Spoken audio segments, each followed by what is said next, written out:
ചാലിയത്ത് നിന്ന് പണ്ട് കസവ് മുണ്ടിന്റെ കച്ചവടത്തിന് വന്ന ഒരു സന്ധ്യക്ക് നമ്മുടെ വാസുവിന്റെ അടുക്കളയിൽ തുണിയില്ലാതെ ഓടി എന്നാണ് പറയണത്. അതാ വാസുവിന്റെ മൂത്ത മോനിന് കസവിന്റെ നിറം.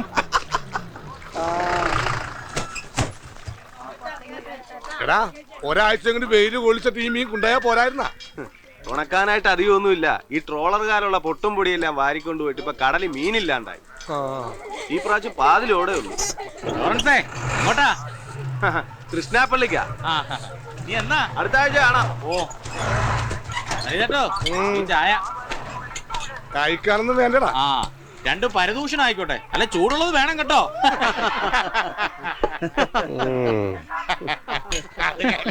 ഓ ഞാൻ എന്തെങ്കിലും പറഞ്ഞാ പരദൂഷണം.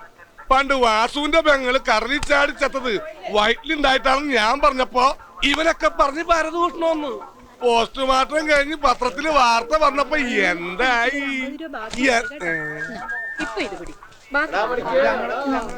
ദിവാരം ജയിലിലായിട്ട് കൊല്ലങ്ങൾ ഒരുപാടായി. എന്നിട്ട് ഈ ശാന്തമ്മനെ കുറിച്ച് ഇതുവരെ ആരും ഒന്നും പറഞ്ഞേക്കണില്ലല്ലോ. ഓ അവരെങ്കിലും ഒന്ന് വെറുതെ വിട് പറയുതട്ടാ. അവരെങ്ങനെങ്കിലും ഒന്ന് പിഴച്ചു പൊയ്ക്കോട്ടെ. ചായ കൊടുത്തിട്ട് പോടാ. താൻ തന്നെ അങ്ങ് കുടിച്ചാ മതി. ശാന്തമ്മനെ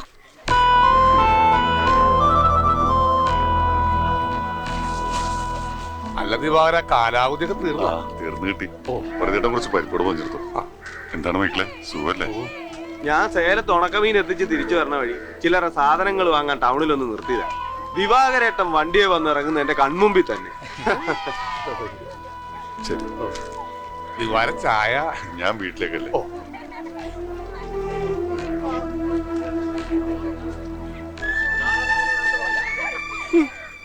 അതെ, ഈ ദിവാകരൻ ഭാസ്കരനെ തട്ടിയതിന്റെ പിന്നിലൊരു കഥയുണ്ട്. ഈ ദിവാരനും ഭാസ്കരന്റെ ഭാര്യയായിട്ട് വെറുതെ അല്ലോട് തന്നെ പരദൂഷണം വറിയതെന്ന് വിളിക്കുന്നത്. ആരെയും കിട്ടിയില്ലെങ്കിൽ അതങ്ങ് പറ്റിലെഴുതിക്കോ. എന്റെ ഓർമ്മയിൽ ഇങ്ങനെ കടൽ കരിഞ്ഞ ഒരു അവസ്ഥ ഇല്ലായിട്ടില്ല. ഇപ്പൊ തുറയില് പട്ടിണിയും തുടങ്ങി. ഇനി അടുത്ത കാലത്തൊന്നും ഒരു ചാകര ഉണ്ടാവണ ലക്ഷണവും കാണണില്ല. കടൽ ഒടിഞ്ഞു തന്നെ കിടക്കുവാണ്. ചേറിന്റെ മണം പോലും ഇല്ല. ചാകരില്ലാണ്ടാകുമ്പോ പണ്ട് ധർമ്മം കൊടുക്കണ ഏർപ്പാടുണ്ടായിരുന്നു. ഇനി അങ്ങനെ എന്തെങ്കിലും ചെയ്തേ പറ്റൂ. തെക്ക് പടിഞ്ഞാറന്ന് കാറ്റുണ്ട്. അങ്ങനെ കാറ്റടിച്ച് നീരിടുകയും ചെയ്താ കറിച്ചട്ടിയിലെ മീൻ പോലും ഓടി ഒളിക്കുന്ന. ഇങ്ങനെ കടൽ ചതിക്കാൻ ഇപ്പൊ ഇവിടെ എന്താ ഉണ്ടായ? കടലിൽ നിരക്കാത്ത കാര്യങ്ങൾ വല്ലതും കരയിലുണ്ടായ? ഓ അതൊക്കെ പഴയ വിശ്വാസങ്ങളല്ലേ ഏട്ടാ. നീ ഐസ് വെക്കാൻ കടലിൽ പോയിട്ടുണ്ടാ? ഇല്ലല്ല.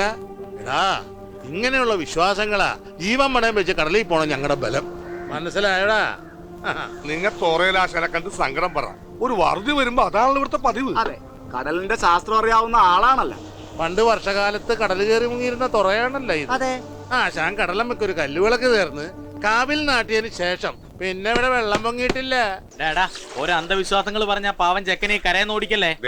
വരുത്തന്മാര് വലിയ അഭിപ്രായം പറയണ്ട. കാലങ്ങളായിട്ട് തോറലാശം പറഞ്ഞതാ ഞങ്ങളുടെ ശരി. ആശാൻ ആ ചെക്കനോട് തുറയെന്ന് പോണോന്ന് പറഞ്ഞാ പോണം.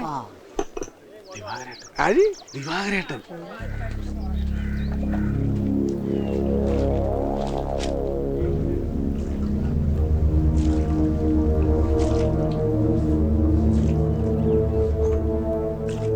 ഒരു ചായ. പാലില്ല. കട്ടൻ ചായ മതി. അതെ, ദിവാരനും തോന്നരുത്. തുറയിലാശാന്റെ വാക്ക് ധിക്കരിച്ചിരുന്ന ആക്ക് ഈ തുറയെന്ന് പച്ചവെള്ളം കൊടുത്തിരുന്ന.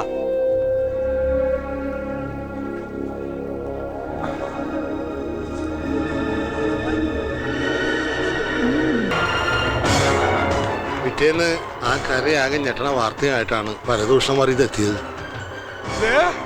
അറിഞ്ഞില്ല ആശുപത്രിയിലെ വിശേഷം. തുറയിലാശാന്റെ മോള് പിഴച്ചുപോയി. അവക്ക് വയറ്റിലുണ്ടെന്ന്. ഈശ്വര, കുമാരേട്ടൻ പുറകെ നടന്ന് പണി പറ്റിച്ചെടുത്ത. കുമാരനല്ല ആള്. അവള് നമ്മുടെ രാധയുടെ പേരാ പറഞ്ഞു. ശുദ്ധികർമ്മം നടത്തി രാധയുടെ ആത്മാവിനെ ഉച്ചാരണം ചെയ്യാൻ ഉച്ച വരെ സമയം എടുക്കുന്ന കേട്ടത്. ഇത്രയും ദിവസം കഴിഞ്ഞിട്ട് ശവം കരക്കടിയാത്ത സ്ഥിതിക്ക് മരിച്ചു എന്ന് ഉറപ്പ് പറയാൻ പറ്റുമോ? വള്ളം ഇറക്കി അവൻ കടലിലേക്ക് ഇറങ്ങി പോകുന്നത് കണ്ടവരുണ്ട്. ആ വള്ളം അവനില്ലാതെ പിറ്റേ ദിവസം കരക്കടിയും ചെയ്തില്ലേ? അതിന്റെ അർത്ഥം എന്താ? അവരെ കറണ്ടുപോയി, അത്ര തന്നെ. എന്നാ പിന്നെ ബോഡി എന്താ കിട്ടാഞ്ഞേ? സ്രാവ് വിഴിക്കണം. ഈയാടെ ഏറെ കിട്ടാതെ വിശന്ന് കിടക്കുന്ന സ്രാവിന് കിളിന്ന് വൈകനെ കിട്ടിയാ വെറുതെ വിടുവോ? വേണം നടിച്ചു കാണും. ഇനി കുറച്ചു കാലത്ത് സ്രാവ് കൂട്ടാനും പറ്റൂല. എല്ലാരും കൂടി ഒരു പാവൻ ചെക്കനെ കൊന്നെടുത്തെന്ന് പറഞ്ഞാ മതിയല്ലോ.